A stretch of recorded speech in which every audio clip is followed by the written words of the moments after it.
Welcome to Atlantic UK Architectural Hardware. In this video, we'll walk you through how to install a bathroom lock. Start by marking the height of your door handle. This is typically around 1 metre from the floor. Use this mark to centre your lock position on the edge of the door. Drill a hole into the edge of the door using the correct size drill bit to match the lock body. This hole should be deep enough to house the full length of the lock.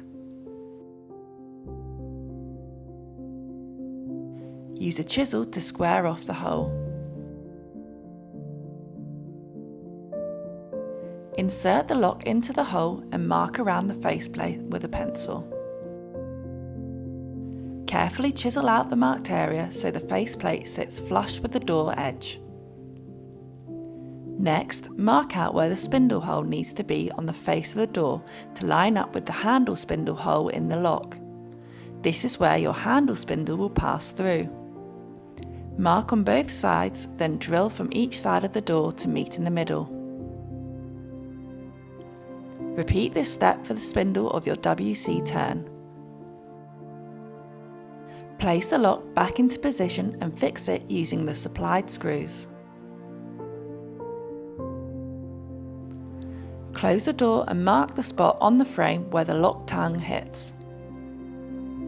Next, outline the strike plate and drill out the area where the dust box will go. Use a chisel to clean up the dust box area and edge of the door frame, ensuring the strike plate sits flush. Finally, secure both the dust box and strike plate using the remaining 2 screws provided. Once your lock is secure, install your handles and WC turns on both sides of the door and test to make sure the lock operates smoothly.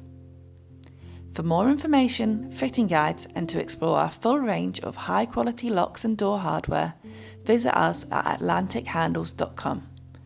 Thanks for watching.